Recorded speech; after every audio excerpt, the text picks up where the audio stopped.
Yesus Kristus kami berdoa dan mengucap syukur. Amin. Shalom. Shalom. Apa kabarnya saudaraku? Luar biasa. Diberkati Tuhan. Yes. Mantap ya. Luar biasa. Diberkati Tuhan. Tentunya Bapak Ibu, ketika kita berbicara tentang sukacita, tentunya kalau ketika saudara-saudara sekalian punya sesuatu kiriman yang datang dari orang tua atau dari istri atau dari suami, pasti bersukacita. Amin. Pasti bersukacita. Atau lagi situasinya pokoknya lagi nyaman-nyaman saya, tidak ada berantem di tempat ini bersama teman-teman, pasti bersukacita. Tapi ketika keadaan yang sulit sekalipun kiriman tidak datang apapun tidak ada telepon, bolehkah kita bersukacita? Boleh? Secara manusia hal itu tidak bisa Bapak. Pasti. Kenapa? Pasti mengeluh. Kemana sepi? Kemana mati? Tidak ada kiriman. Belum juga ada sesuatu yang tetapi. Pasti tak? Pasti. Tapi Bapak Ibu Saudara kasih dalam Kristus Yesus, hari ini kita belajar bersukacita di dalam Tuhan. Inilah tema untuk kita Bapak Ibu. Bersukacita di dalam Tuhan. Ketika kita belajar bersukacita di dalam Tuhan, kita mau lihat seorang perempuan yang begitu bersukacita sampai menaikkan pujian kepada Tuhan. Padahal di tengah-tengah keadaan yang sangat sulit sekali. Siapa dia? Dia adalah Maria, Ibu Yesus. Mari kita buka kitab kita dalam Lukas pasal yang pertama, ayat yang ke-46 hingga ayat yang ke-55. Injil Lukas pasal yang pertama, ayat yang ke-46 hingga ayat yang ke-55. Kalau Bapak Ibu sudah mendapatkan, itu masih dicari.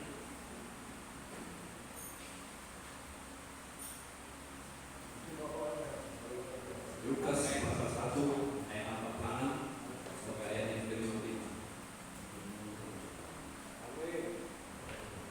Ketika mereka bertemu Bapak Ibu, salam daripada Elizabeth. Ketika Maria menyampaikan salam kepada Elizabeth, apa kata Elizabeth? Mengapa sampai ibu Tuhanku datang menjumpai aku? Ada sebuah pujian yang disampaikan Bapak Ibu, disampaikan oleh Elizabeth kepada Maria. Ketika dia dipuji Bapak Ibu, biasanya orang kita sekarang ini ketika dipuji pasti bangga. Ego, memang ego. Ketika dia bilang, katakan Bapak ya, dia memang dari dulu sudah dari sononya. Tidak pernah dia mengatakan bahwa saya seperti ini. Bapak mengatakan ya, oh ini karena Tuhan. Amin. Semua ini karena Tuhan. Bapak lama-lama dia terbentuk ya, ini karena Tuhan. Karena kan kita berbicara tentang ketika kita dibanggakan orang, begitu luar biasanya kita. Baik kalau orang yang perempuan ya, ketika dia bilang cantik, cuma kadang-kadang dia pasti berkata, dia itu ada cantik rupanya. Saya memang betul-betul cantik saya. Dia selalu menyombongkan diri Bapak Ibu. Khotbah kita hari ini mengenai pujian dari Maria. Bagaimana Maria mengungkapkan sebuah pengalaman hidupnya tentang siapa dia sebenarnya di tengah-tengah kesulitan yang terjadi. Bukan dia mengeluh, bahkan dia bukan putus asa Bapak Ibu. Tapi situasinya kita bisa melihat ketika dalam tradisi Yahudi kuno, bahwasanya orang yang tidak bersih ketika dia mau menikah, hamil di luar nikah, dia akan dihukum. Sama seperti di hukum Musa mengatakan di Ulangan pasal 22 ayat 20 sampai 21. Bisa kita buka Bapak Ibu. Ulangan 22 ayat 21. Ulangan 22 ayat 20 hingga ayat 21.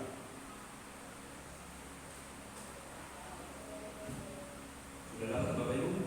Yang akan memulihkan umatnya, yang akan menyelamatkan umatnya. Makanya Bapak Ibu ketika sebuah nyanyian muncul, itu adalah dari sebuah pengalaman hidup. Makanya buat menciptakan lagu orang sampai berbulan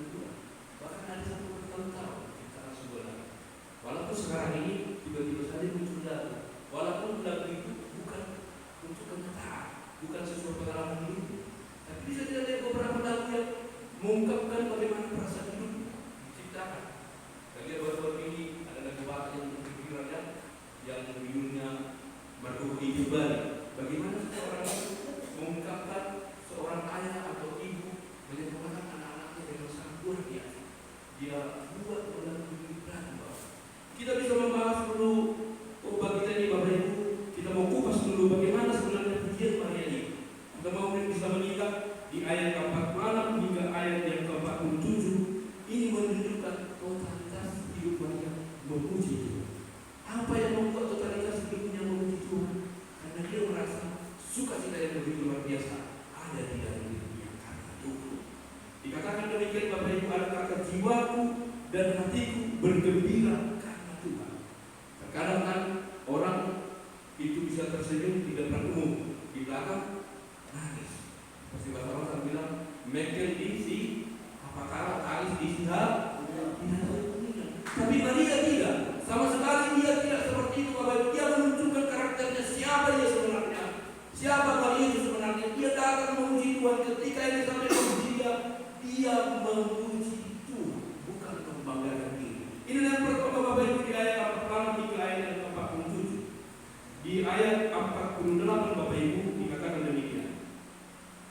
Sebab ia telah memperhatikan kerendahan hamba-Nya, sesungguhnya mulai dari sekarang segala keturunan akan menyebut aku berbahagia. Artinya Maria tidak menyombongkan diri, tetapi memuliakan Allah yang meninggikan derajatnya yang tinggi.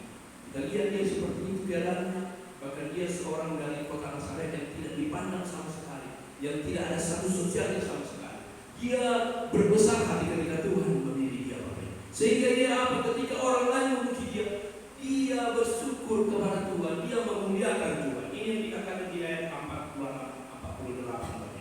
Di ayat 49 di ayat yang ke-50, ini mau mengatakan kepada mereka, kepada kita Bapak Ibu, bahwa Tuhan tidak pernah berubah. Walaupun kita manusia sering berubah, tapi Tuhan Yesus tidak pernah berubah sama sekali. Dia selalu setia mengenapi janji firman.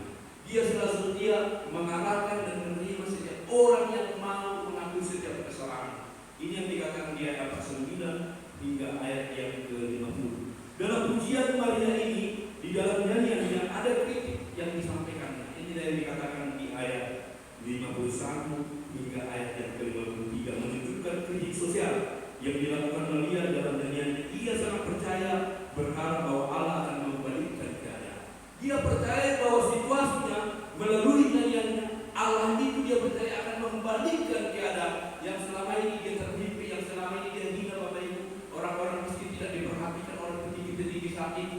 Tapi ketika Maria mempercayai itu, Tuhan akan membalikkan keadaan. Makanya dikatakan di ayat yang 51 demikian. Ia memperlihatkan kuasanya dengan perbuatan tangannya dan mencerai-beraikan orang-orang yang congkak hatinya. Ia menundukkan orang-orang yang berkuasa dan katanya dan meninggikan orang-orang yang rendah. Ia melimpahkan segala yang baik kepada orang yang lapar dan menyuruh orang yang kaya pergi dengan cara mampu. Dibalikkan keadaan ketika Tuhan sudah menjamah situasinya. Apapun yang dianggap orang tidak pantas lagi, ketika Tuhan sudah hadir, semua keadaan bisa diperbaiki. Amin. Semua keadaan bisa diperbaiki Bapak Ibu. Ini yang dikatakan di ayat 51 hingga ayat yang ke-53. Ayat 54 sampai 55 Bapak Ibu menunjukkan bahwa Maria sadar bahwa kisahnya adalah kelanjutan dari perjalanan perjanjian dengan Abraham. Tuhan Yesus sendiri, Tuhan sendiri bukan sampai di batas ketika perjanjian dengan Abraham. Yesus, Tuhan Yesus sendiri datang menerima sebagai manusia melalui rahim Maria Bapak Ibu. Ini yang dikatakan bahwa Maria menunjukkan sadar bahwa kisahnya adalah kelanjutan dari perjanjian Abraham. Maria percaya bahwa Allah tidak pernah gagal dalam setiap janjinya kepada setiap manusia. Allah selalu menepati janjinya Bapak Ibu. Ini yang dikatakan dari pujian ini Bapak Ibu, pujian Maria. Bapak Ibu saudara kasih dalam Kristus Yesus, apa yang perlu kita renungkan dari pujian Maria ini? Ganti keluhan dengan pujian. Amin. Jangan sering mengeluh kita Bapak Ibu.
janji Allah kepada keturunan Abraham sampai kepada Maria sendiri.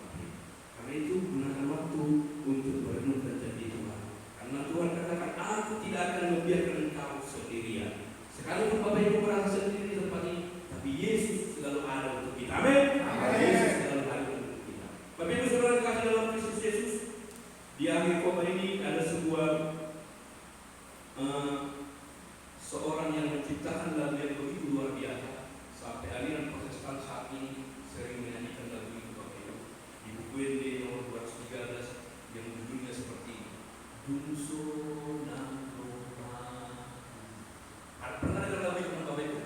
Sebenarnya lagu itu diciptakan, Bapak Ibu, bukan keadaan yang sangat bersukacita. Kita bayangkan, kita tahu namanya adalah Horatio G.S., seorang pengacara Amerika Serikat sekaligus penatua gereja Presbyterian. Dia adalah seorang penatua dan seorang pengacara. Pada tahun 1871, anaknya yang berusia 4 tahun meninggal dunia karena demam tinggi. Ketika itu, Bapak Ibu, di tahun yang sama kejadiannya, sebagian besar hartanya hangus terbakar, Bapak Ibu, karena bencana kebakaran yang begitu luar biasa. Untuk memulihkan keadaannya, dia menyuruh istri dan anak-anaknya, 4 orang dari putri, anaknya ada 5 satu laki-laki, 4 perempuan, untuk berangkat ke Eropa berlayar, untuk memulihkan keadaan emosionalnya saat itu, Bapak Ibu, di tahun 1873. Apa yang terjadi ketika itu, Bapak Ibu, akan kapal ini yang membawa mereka? Karena dia belakangan datang karena pekerjaannya sebagai pengacara. Dia memberangkatkan istrinya. Apa yang terjadi? Istrinya selamat dan bencana itu, tapi 4 putrinya meninggal dunia, Bapak Ibu. Ketika dia berangkat menyusul tempat kejadian, menyusul istrinya, Bapak Ibu, Kapten Kakak mengatakan kepadanya, Bapak Horatio, di sinilah tempatnya anakmu yang meninggal itu. Ketika melewati tempat itu, Bapak Ibu, dia menciptakan lagu ini, Dunso nang Roma, lagu buku ND 13 itu. Kalau kita lihat dari secara manusia, pasti dia gila. Anaknya yang meninggal 4, umur 4 tahun demam, tambah lagi putrinya 4 orang meninggal lagi terkadang. Kita bayangkan, hartanya habis. Kalau secara logika pasti dia bunuh diri, Bapak Ibu. Itu logika. Tapi karena